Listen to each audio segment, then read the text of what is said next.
Hello friends, कैसे हैं आप सब। उम्मीद है आप सब जहां भी होंगे ठीक होंगे। अगर आप ये स्टोरी पहली बार सुन रहे हैं तो इसे समझने के लिए आप इसका पिछला पार्ट जरूर देखें।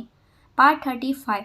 मोहित ने उस डायरेक्शन में देखा जहां मधु ने अपने हाथ से इशारा किया और उसने वहां देखकर मधु को हाँ कहा और मधु के चेहरे पर मुस्कुराहट बिखर गई। ओके, तो आप बस 2 मिनट रुकिए, मैं अभी आई। मधु इतना बोलकर बिना रुके वहां गई जहां डिनर टेबल रखे हुए थे। उस टेबल पर गई और उसकी नज़र फूलदानी रखे हुए थी। मधु ने फूलदानी उस कांच की बोतल से निकाली। वहाँ फूलदानी को खूबसूरती दिखाने के लिए पारदर्शी कांच की बोतल के अंदर रखा था और मधु ने उस बोतल को लिया और मोहित की तरफ बढ़ गई। मोहित मधु की ये हरकत देखकर समझ नहीं पाया कि आखिर मधु करना क्या चाहती है और इतने में मधु मोहित के पास आई और कहने लगी, चले। मोहित इतना सुनकर आगे चलने लगा और मधु मोहित के पीछे। दोनों खूबसूरत झील के पास आ पहुंचे थे। वहां भी मोहित ने काफी सारी अरेंजमेंट कराई थी जिसे देखकर मधु काफी खुश हो गई। झील के ठीक पास एक दिल बनाया हुआ था और वो हार्ट जैस्मिन के फूलों से बनाया हुआ था। यही नहीं, हार्ट की जो लाइन थी वो पूरे इलेक्ट्रिक दीपक से सजाई हुई थी। यही नहीं, उस बड़े से दिल के इर्द गिर्द छोटे मोटे दिल थे जिसमें बीच में एक दीपक रखा हुआ था। मधु किस तरह का रिएक्ट करे उसे समझ ही नहीं आ रहा था। उसकी जो विश थी कुछ इस तरह पूरी होगी यह तो उसने सिर्फ अपने सपनों में देखा था, लेकिन आज उसके सामने हकीकत बनकर सपने उसके सामने खड़े थे जिस पर उसे बिलीव करना थोड़ा मुश्किल था। मधु की ये सारी विश किसी के पार्टी में जाकर सोची हुई थी तो किसी के बर्थडे स्पेशल में जाकर उभरी थी। ये सारे उसके ख्वाब उसने एक पेंटिंग में बनाए थे और सब कुछ उसके हुबहू पेंटिंग के जैसा था। वैसे ही सब कुछ उसके सामने था और वो झील को देखकर मोहित से कहने लगी, ये हार्ट तो। उसने इतना कहा और खामोश हो गई और मोहित मधु को अचानक से खामोश होते हुए देखकर कहने लगा, क्या हुआ मधु, तुम खामोश क्यों हो गई। मधु ने यह सुनकर मोहित की तरफ देखने लगी और अपनी बात पलटती हुई कहने लगी, नहीं कुछ नहीं, वो मैं बस यहाँ कुछ जुगनू को इस बोतल में भरने आई थी। इतना बोलकर मधु उस बोतल को आगे करती है और मोहित से थोड़ा दूर जाकर झील के करीब गई। उस बोतल को ऊपर करते हुए अपने हाथ हवा में लहराकर जुगनू को बोतल में भरने की कोशिश करने लगी और मोहित मधु की बचकानी हरकत देखकर उसे देखने लगता है और मधु के करीब जाने लगा। जंगल में कीड़े मकोड़ों की आवाज़ और ऊपर से दीपक की रोशनी और ऊपर से उड़ते हुए जुगनू और झरने से बहते हुए पानी की आवाज़ और वहाँ पर मधु मोहित, इसी मैजिक दुनिया से कम नहीं लग रहा था वहाँ का नज़ारा। मधु धीरे धीरे करके कुछ जुगनुओं को अपनी पारदर्शी कांच की बोतल में भर चुकी थी और मोहित ठीक उसके पास आकर खड़ा हो गया था और मधु मोहित की खुशबू अपने इतने करीब महसूस करते ही वहीं स्थिर खड़ी रही। वो ना ही हिल रही थी और ना ही कोई मूवमेंट कर रही थी। मधु ने एक पल के लिए अपनी सांसें भी रोक कर रखी थी। मोहित ने अपने दोनों हाथ अपनी जेब की पॉकेट में रखे हुए था और मधु के बिल्कुल करीब खड़ा था और मधु के कान के पास अपने ओठ ले जाकर अपनी मदहोश कर देने वाली आवाज़ में कहने लगा, इन 5 लाइन्स को आज़ाद कर दो मधु। मधु मोहित की आवाज़ सुनकर अपनी आंखें बंद कर लेती है और मोहित की बात को समझकर पलट जाती है और मोहित को ऐसा लगा कि मधु गिर जाएगी तो उसने अपने दोनों हाथ मधु की कमर पर रख दिए, लेकिन मधु तो पलट रही थी, असल में गिर नहीं रही थी। मधु मोहित की इस हरकत से अपनी आंखें खोलकर उसे देखने लगी और वो थोड़ी झील की तरफ झुकी हुई थी। म्यूजिक चल रहा था, तेरे करीब मैं हूँ, सुकून दे तू, अपनी रजा पास बैठूं, ये जुल्फ सवारूं और बाहों में ले लूं तुझे मैं, है दिल की ये ख्वाहिश की सुन ले गुजारिश और दे दे तू खुद को मुझे। मधु मोहित दोनों एक दूसरे को देख रहे थे और दोनों के दिल जोरों से धड़क रहे थे। मोहित ये फील कर रहा था कि वो बस मधु को अपने से दूर न जाने दे और मधु का दिल कर रहा था कि बस मोहित उसके इतने करीब हमेशा रहे और दोनों सब कुछ भुलाकर बस एक दूसरे के करीब अपना चेहरा ले जाने लगे थे और मोहित के हाथ मधु के कमर पर कसते जा रहे थे। वो दोनों इतने खोए हुए थे कि दोनों में से किसी को ये अंदाजा नहीं रहा कि वो अभी इस वक्त कहाँ खड़े थे। दोनों झील के पास खड़े थे जिससे झरने का पानी वहाँ की शांति में शोर कर रहा था और दोनों के ओर बस टच होने ही वाले थे कि कुछ झाड़ियों के पीछे से किसी के चलने का शोर हुआ और मोहित मधु अपने होश में आए। मोहित ने मधु के चेहरे से अपना चेहरा दूर किया, लेकिन मधु की कमर पर से अपना हाथ नहीं हटाया। सॉरी, वो तुम गिरने वाली थी इसलिए मैंने।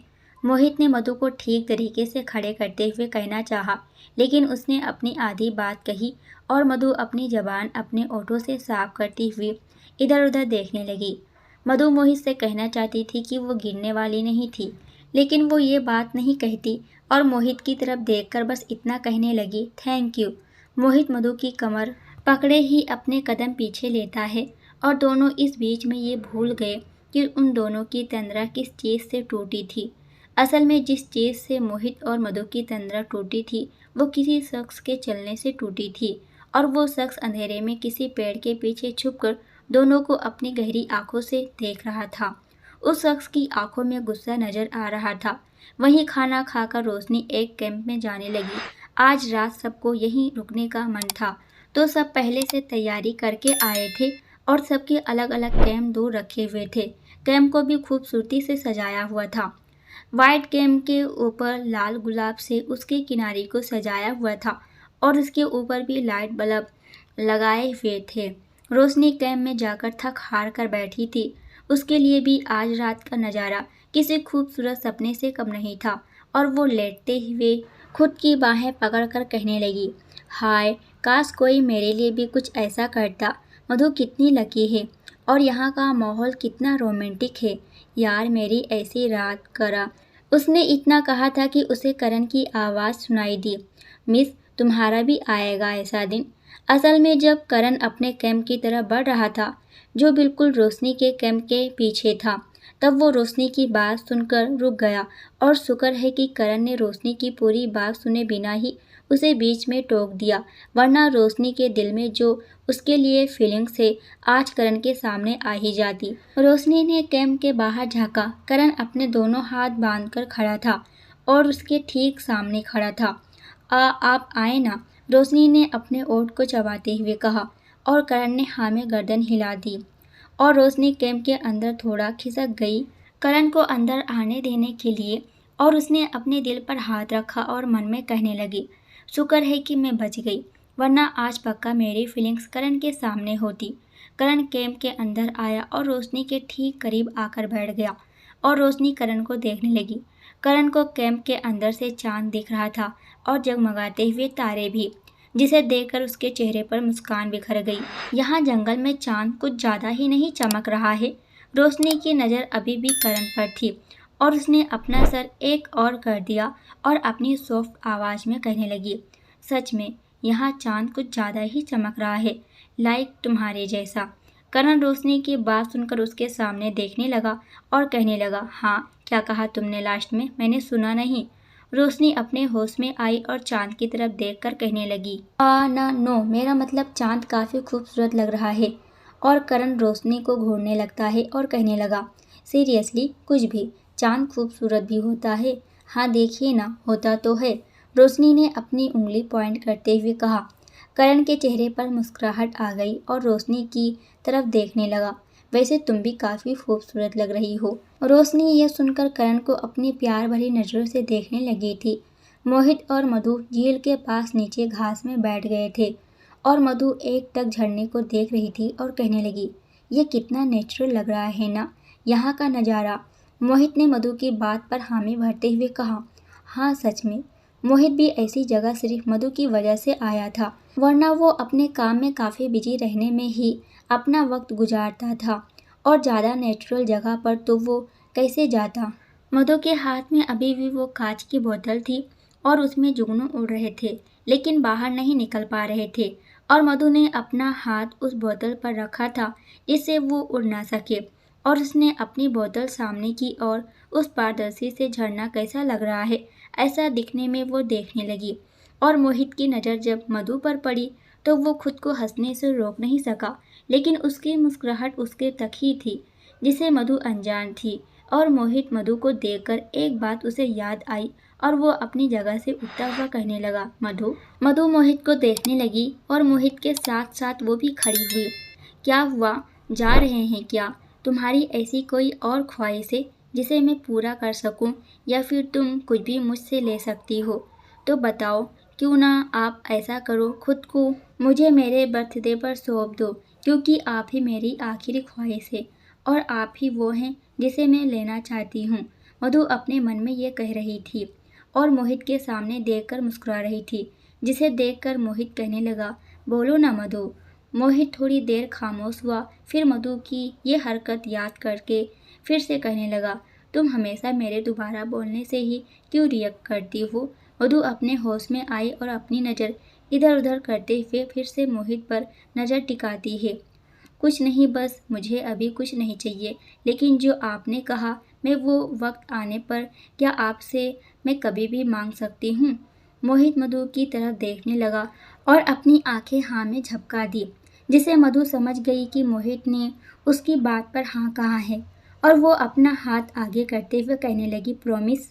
इतना बोलकर मधु मोहित की तरफ अपनी चमकती हुई आंखों से देखने लगी और मोहित ने भी उसके हाथ पर अपना हाथ रखकर कहा, प्रॉमिस। मोहित का इतना कहना था कि मधु की खुशी का कोई ठिकाना ही नहीं था। उसका ये बर्थडे सबसे बेस्ट था, सब कुछ उसके पास, स्पेशली उसका प्यार सब कुछ था। कोमल फ़ोन पर बात कर रही थी, पर मम्मा मुझे अभी शादी नहीं करनी है। रुक्मणी दूसरी तरफ से कहने लगी, मैं ये नहीं बोल रही कि तुम अभी शादी कर लो, एक बार तुम उसको देख तो लो। कोमल ने एक राहत की सांस ली और कहने लगी, ठीक है मम्मा, अगर आप बोल रही हैं तो मैं देख लूँगी। रुक्मणी ये सुनकर मुस्कुराई और कहने लगी, वैसे मैं कल आ रही हूँ, उसके बाद मैं बात करती हूँ, ठीक है। कोमल ने इतना सुनकर फ़ोन डिस्कनेक्ट कर दी। कोमल आसमान की तरफ देखने लगी और उसकी आंखें बंद हो गई और आंखों के कोने में भरे आंसू उसके गाल पर लुढ़क गए। उसने जिसके साथ सपने जीने के देखे थे, वो उम्र उसके साथ रहने का जो खुद से ड्रीम बनाया था, शायद कुछ दिन में टूट जाएगा, क्योंकि वो जानती थी कि एक बार वो घर आ गया तो उसके पापा उसकी शादी अपने दोस्त के बेटे से कराकर ही रहेंगे। विनीत ठीक कोमल के पीछे खड़ा था और कोमल की बात सुनकर उसका चेहरा उदासी से भर गया। पहले तो विनीत को लगा था कि शायद कोमल झूठ बोल रही है उसे मनाने के लिए, लेकिन अब उसे यकीन हो गया था कि कोमल सच बोल रही थी उस रात। शायद हम दोनों कभी एक दूसरे के लिए नहीं बने, और इससे अच्छा होगा कि तुम्हारी शादी जल्द से जल्द हो जाए और अपनी जिद भी छोड़ दो, विनीत ने अपनी धीमी आवाज़ में कहा, और एक नज़र कोमल को देखकर अपने कैंप की तरफ बढ़ गया। उसका दिल भी एक अजीब बेचैनी से घिर गया था, लेकिन वो अपनी ज़िंदगी का फैसला कर नहीं पा रहा था। पर वो जानता था कि कोमल उसे बेइंतहा प्यार करती है और सिर्फ उसके एक हाथ से वो उसके पास दौड़ी चली आएगी, जो वो नहीं चाहता था। कोमल ने अपनी आंखें खोली और अपने आंसू पोंछकर खुद से बातें करने लगी। शायद अब मुझे विनीत को भूल जाना चाहिए, लेकिन कैसे भूल जाऊं? उसके जहन में ये ख्याल आते ही उसके कई सारे जज्बात उभर आए थे और उसकी आंखों से बेतहाशा आंसू किसी झरने के समान गिरने लगे थे। और वो ये भी जानती थी कि विनीत अगर उससे प्यार नहीं करता तो अब उसके पीछे जाना यानी अपनी बेइज्जती कराने के बराबर था। कोमल हर बार उसके घर गई, यह उम्मीद लगा कि एक ना एक दिन विनीत को उससे प्यार हो ही जाएगा या वो एहसास ही हो जाएगा, पर वो गलत थी। विनीत ने कभी उसे ये एहसास नहीं दिलाया था कि वो भी उससे बेइंतहा प्यार करता है। यही सब सोचकर वो अपने कैंप की तरफ बढ़ गई। इधर मोहित और मधु दोनों के हाथ एक दूसरे के हाथ में थे और मोहित कहने लगता है, शायद हमें चलना चाहिए, बहुत देर हो चुकी है। हाँ चलिए, मधु ने कहा और मोहित के हाथ से अपना हाथ छुड़ा ली, जिसे मोहित को बिल्कुल भी अच्छा नहीं लगा मधु का यूँ करना, पर वो मधु से क्या कहता, इसलिए उसने कोई शिकायत नहीं की और ये बात अपने जहन में ही छुपा कर रखी। और मधु ने अपने दोनों हाथ पीछे बांध दिए। मोहित अपने कदम मधु के कदम से मिलाकर चल रहा था। दिल में अजीब सी फीलिंग्स लेकर दोनों चल रहे थे, या यूँ कहे कि एक दूसरे के लिए प्यार को छुपाकर चल रहे थे। मधु अपने मन में ये सोचते हुए कि पता नहीं मोहित के इतने करीब होने से और उनके छूने से मेरा दिल कितना ज़ोरों से धड़कने लगता है। असल में मधु ने मोहित से अपना हाथ इसलिए छुड़ा लिया क्योंकि उसका दिल उसके काबू में नहीं था और उसका दिल कर रहा था कि बस वो मोहित से लिपट जाए और उसने इसलिए अपना हाथ मोहित के हाथों से छुड़ा ली ताकि वो ऐसी कोई गलती न करे जिससे मोहित उसे गलत समझे और दूर हो जाए। दोनों एक पेड़ के पास आ गए थे। उस पेड़ के नीचे बहुत खूबसूरत से डिनर टेबल सजाया हुआ था। उस टेबल को भी वाइट और गुलाब से सजाया हुआ था। वो दोनों बैठ गए और दो सर्वेंट ने दोनों को डिनर सर्व किया। मधु को खाने का मन तो नहीं था, लेकिन उसके मना करते ही मोहित उसे घूरने लगा था, जिससे उसे डिनर करना पड़ा। डिनर करने के बाद दोनों वहीं टहलने लगे। जाहिर सी बात थी, अभी अभी दोनों ने डिनर किया था तो तुरंत तो सो नहीं सकते थे। जंगल था तो ठंड का होना यहाँ ज़्यादा होगा, जिससे मधु ठंड से थोड़ा ठिठुर रही थी। यह देखकर मोहित कहने लगा, तुम ऐसा करो, कपड़े बदल लो। यह सुनकर मधु क्या कहती कि मैं यहाँ अपने कपड़े लेकर नहीं आई हूँ। मधु मोहित को घूरने लगी, जैसे कि मोहित ने उसे बेवकूफ़ जैसी बात कही हो। मोहित भी मधु की तरफ देखने लगा और सवालिया नज़रों से कहने लगा, क्या हुआ? मोहित के सवाल से मधु और भी अजीब तरीके से देखने लगी और फिर अपने ओठ के किनारे सांस भरते हुए कहने लगी, मैं यहाँ अपने कपड़े लेकर नहीं आई हूँ। तुम यहाँ ड्रेस लेकर नहीं आई हो, लेकिन यहाँ पहले से ही सब कुछ अरेंज कर लिया है, तो तुम्हें अपने कपड़े उस कैंप में मिल जाएंगे। मोहित ने इशारा करते हुए ये कहा और मधु बस मोहित को ताके जा रही थी। उसे यकीन नहीं हो रहा था कि एक जंगल में इतना सब कुछ अरेंज किया है, यहाँ तक कि ड्रेस भी। वो ये सब सोच रही थी कि मोहित कहने लगा, क्या तुम्हें ड्रेस नहीं चेंज करनी है? मोहित ने मधु को सोचते हुए देखकर कहा, नहीं, अभी तो नहीं करनी है चेंज। मोहित ने उसके बाद कुछ नहीं कहा और वहाँ गहरा सन्नाटा छाया रहा। और मधु ड्रेस चेंज इसलिए नहीं करना चाहती थी क्योंकि ये ड्रेस मोहित की दी हुई थी, जिसे वो थोड़ी देर और पहनकर रखना चाहती थी। कहने के लिए काफ़ी सारी बातें थी जो कि एक दूसरे से कर सकते थे, लेकिन ये दोनों थे कि बस ज़्यादातर चुप रहते थे। मधु मोहित से कुछ इसलिए नहीं बोल पा रही थी क्योंकि उसके रिश्ते में अभी प्यार शब्द का आना बाकी था, और मोहित इसलिए नहीं बोल पा रहा था क्योंकि वो अपनी फीलिंग्स से अभी भी थोड़ा अनजान था। मोहित बस इतना जानता था कि उसे मधु के साथ अब अच्छा लगने लगा है। उसके साथ रहना उसे पसंद था, उसके साथ बातें करना उसे और भी पसंद था। दोनों चल रहे थे कि मधु ने कहा, वैसे अब हमें चलना चाहिए। मोहित मधु की बात सुनकर उसकी तरफ देखने लगा। वो दोनों काफ़ी देर से चल रहे थे और अब उसे भी लगा कि अब सो जाना चाहिए, जिसे मोहित ने अपनी हामी भरते हुए गर्दन हिला दी और दोनों कैंप की तरफ मुड़ गए। दोनों का कैंप एक ही था। जाहिर सी बात थी, दोनों हस्बैंड वाइफ थे सबके सामने, और वहाँ करण भी था, तो इसलिए उन दोनों का एक ही कैंप रखा था। पर दोनों इस बात से अनजान थे कि एक शख्स उन दोनों को बस ताके जा रहा था। वो कोई और नहीं, कृति थी। कृति तब से वहाँ थी जब से मधु और मोहित यहाँ थे। वो सुबह से मधु के पीछे लगी हुई थी, और जब मोहित मधु को करण के घर लेने के लिए आया था तब उसका गुस्सा मधु के लिए दुगनी तेजी से बढ़ गया था, और इस गुस्से की वजह से उसने कई दिनों से अपने पास एक पिस्तौल भी रखी थी जो सिर्फ मधु को जान से मारने के लिए थी। और आज रात यहाँ इतना सब कुछ देखकर तो उसका दिमाग कुछ काम नहीं कर रहा था, जैसे वो पागल हो गई थी। वो जिससे प्यार करती थी वो इंसान किसी दूसरी लड़की के लिए इतना सब कुछ कर रहा था, वो भी सिर्फ कुछ महीनों से उसके साथ थी, जबकि वो उसे कई सालों से जानता था और वो उससे प्यार भी करती थी। लेकिन मोहित ने उसे आँख उठाकर भी नहीं देखा था। उसने सोचा था कि छाया के जाने के बाद मोहित उसका होगा, लेकिन ये भी नहीं हुआ, सिर्फ और सिर्फ मधु की वजह से। पर अब और कृति ये सब नहीं देख सकती थी, मधु को मोहित के साथ तो बिल्कुल भी नहीं। वो एक पेड़ के पीछे टेकर देकर खड़ी थी और मोहित का मधु से दूर जाने का इंतजार कर रही थी। उसके चेहरे पर एक गंभीर मुस्कान थी जो मधु को देखकर थी। सॉरी मधु, पर क्या करूँ, तुम मेरे प्यार के बीच में आई और अब मोहित मेरा नहीं तो तुम्हारा भी नहीं। पर तुम फिक्र मत करो, मैं सीधा तुम्हारे दिल पर वार करूँगी ताकि तुम्हें सिर्फ एक बार दर्द होगा, उसके बाद फिर तुम्हें कभी दर्द नहीं होगा। इतना बोलकर कृति के चेहरे पर एक डेविल स्माइल थी जो उसके इरादे साफ साफ बता रही थी कि जो वो बोल रही है वो आज ये करके रहेगी। मोहित मधु कैंप के पास आकर खड़े हो गए और मोहित कैंप के अंदर जाने लगा, लेकिन मधु को अपने साथ अंदर ना आते हुए महसूस कर वो उसकी तरफ देखने लगा। मधु एक टेबल की ओर जा रही थी। टेबल कैंप की दूरी पर था।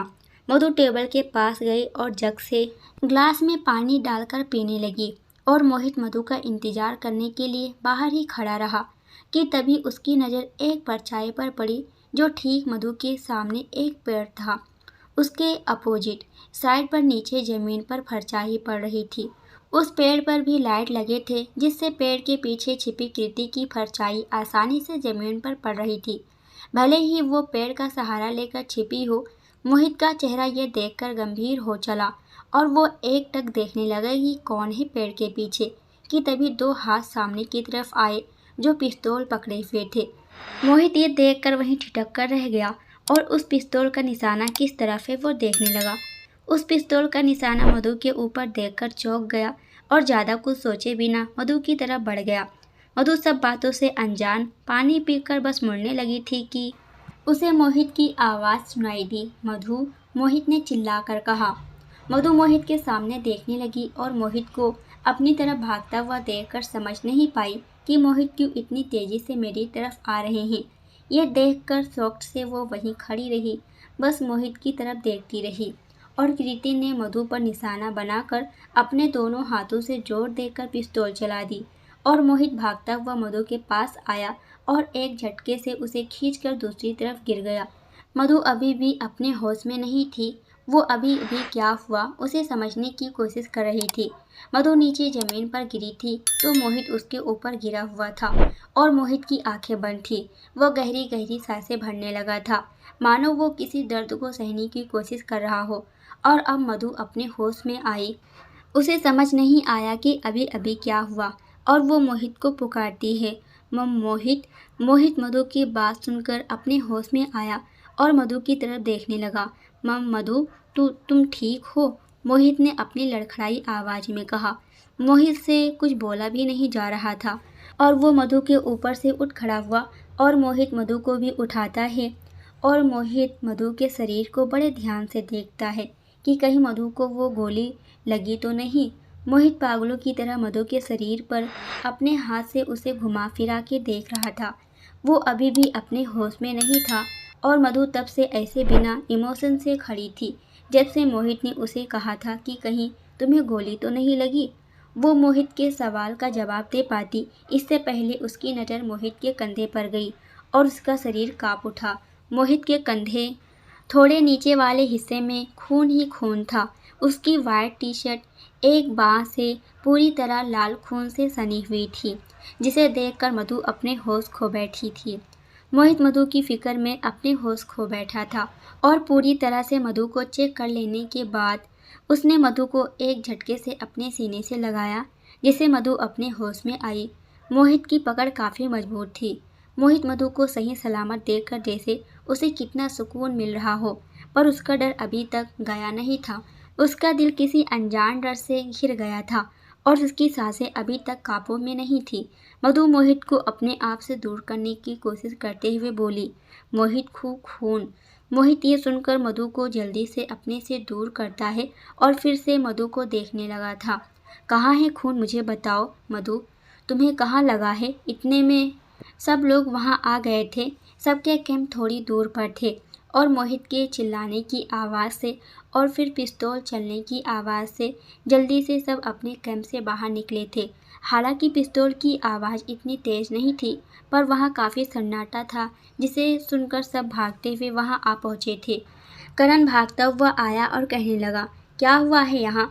उसका इतना कहना था कि उसकी नज़र मधु के कपड़ों पर पड़ी और मोहित के कपड़ों पर। मोहित ने मधु को अपने सीने से लगाया था, जिससे मधु का पूरा ड्रेस भी लाल हो गया था। हॉस्पिटल तकरीबन 1 घंटे में वो सब हॉस्पिटल पहुँचे थे। 2 घंटे का रास्ता सिर्फ 1 घंटे में उन सब ने काटा था। मोहित को ऑपरेशन थिएटर में ले जाया गया था। बाहर मधु का बुरा हाल हो रहा था। वो बाहर बेतहाशा बस अपने आंसू बहाए जा रही थी। उसे सब कुछ धीरे धीरे करके याद आने लगा था। दोस्तों आज के लिए इतना ही। इसके आगे क्या होगा यह हम अगली वीडियो में देखेंगे। जब तक ये देखिए वीडियो पसंद आए तो वीडियो को लाइक और कमेंट जरूर कीजिएगा। और अगर आप हमारे चैनल पर नए हो तो हमारे चैनल को सब्सक्राइब कर हमें सपोर्ट जरूर कीजिएगा। पूरी वीडियो देखने के लिए आपका बहुत बहुत धन्यवाद।